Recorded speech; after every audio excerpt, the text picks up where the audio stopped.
Just taking the old shifter out, putting the new one in. Again, with all this stuff, nothing really actually fits, so I had to drill out the holes, which were in the top slightly, so this plate could fit in the bottom. Got to make sure it faces the right way, so the smooth portion of the back here goes towards the driver or the back of the vehicle, and then when you stick that bad boy on, it pulls the whole gear lever back towards the driver. Shifter actually went in quite nice, fully adjustable, and where it was sitting was slightly less than the eBay one, but now I've adjusted it. Basically you just spin this, tighten it up where you want, and it draws down the main shaft, which obviously lengthens it, change your lever point. It's not as short as it could be, so we've got that kind of, well, neutral, third, neutral, third. It could definitely be shorter, but unfortunately the exhaust is very close, and when you try and shift over to first, I've done it so there's a safety margin with the exhaust system, so it doesn't clong or get catched, so we can't shift down into second or first, whichever one it is. But much better, much closer to the driver, feels good. I don't really like a really short shift anyway, they just don't feel that nice, but this works perfectly, no problem. So that's that done. As you can see, I've got the ignition on and I'm draining the AccuSump because I'm just draining the oil out now. So just leave the AccuSump on, make sure the gauge goes to 0. So there's the gauge there. You can see it's basically, and it is at 0 now, so I can switch that back off. But that means it's pushed out all the oil that was in the AccuSump, so we can drain it properly. So we're underneath the car now, and you can see I've got this anti-roll bar link running through. That's all good. The only thing is they sent me one for the front of an Integra Type R and one for the rear for an Integra Type R. So I can't bolt that side over there up, which is slightly annoying. So this is the sump plug, and if I can hold it, I can show you. Whoa, that's magnetic. So that's a fair amount of swarf on top there. This is the first oil change it's had for a very long time. Not usage wise, as in it's only done one track day. Clean this all off and then monitor it to make sure it's not destroying. We could get the oil analysed, but at the minute I don't think we need to worry too much.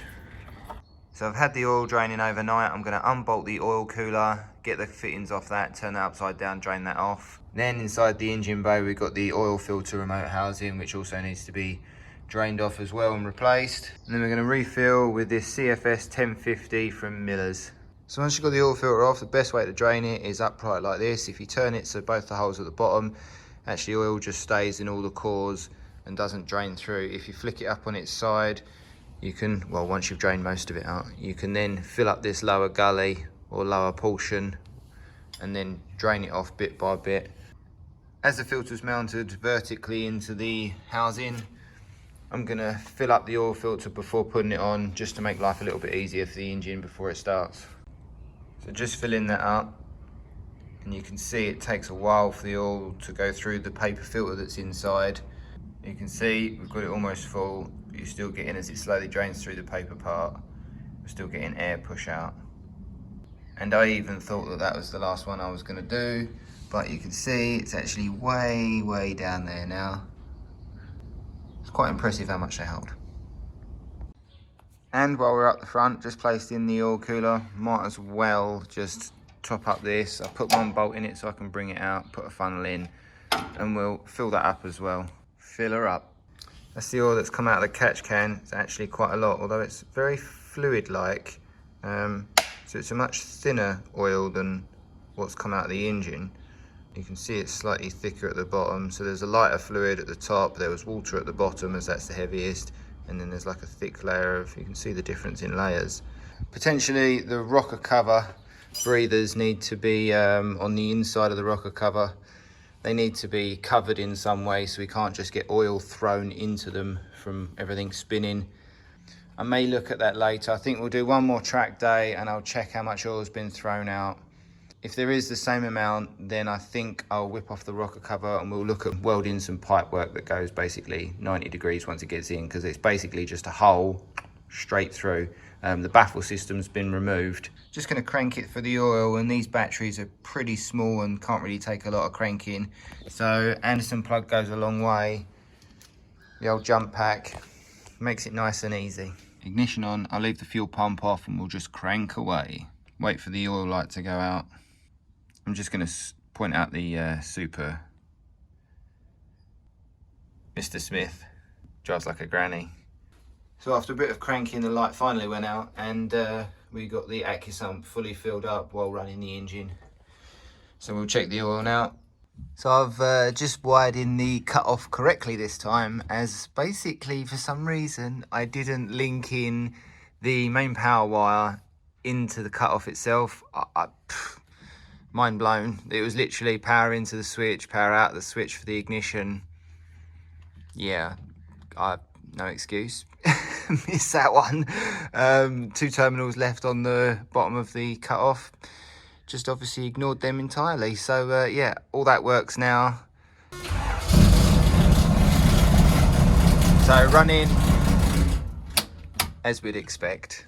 So I've done a base geo now. We've set the rear camber to 2 degrees and I think about 10 minutes of tow in, and the front camber's 3 degrees, tow out I think about 10-12 minutes. So on the front of these, caster increase is a bit of a difficulty. Stock caster's something like 15 minutes or half a degree. This is basically, this side is I think 15 minutes and that is about 20 minutes.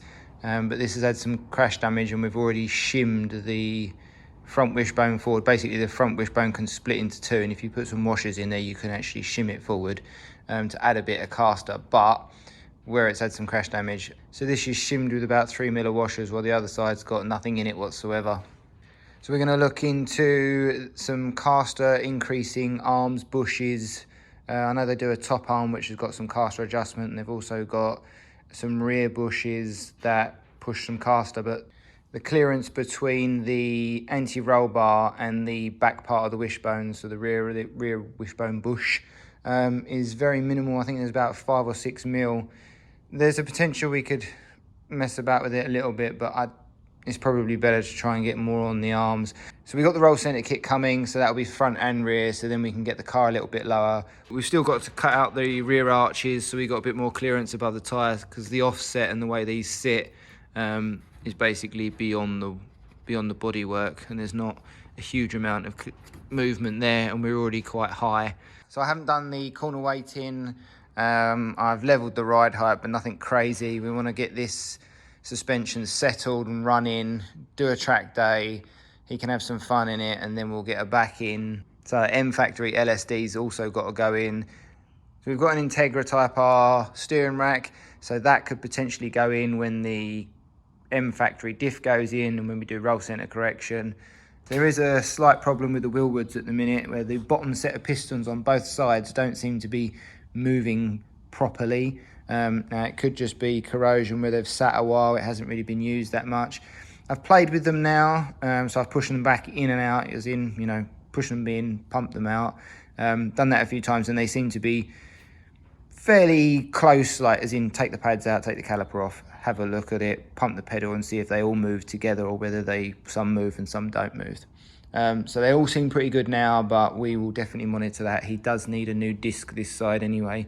There's some reason there's a score taken out on the inside, and the pads are obviously wedge shaped now slightly, so we will do them as well. So we'll probably get around to new discs and pads at some point. I don't think there's anything else, so we should be able to just do a quick spanner check on wheels and a few bits that I've touched, check the oil levels and track day away. Thanks for watching, guys. If you like the video, give it a thumbs up. If you want to see more videos, subscribe, hit that bell and get the notifications. You can also check us out on Facebook. The link's going to be in the description. Thanks for watching and we'll see you soon.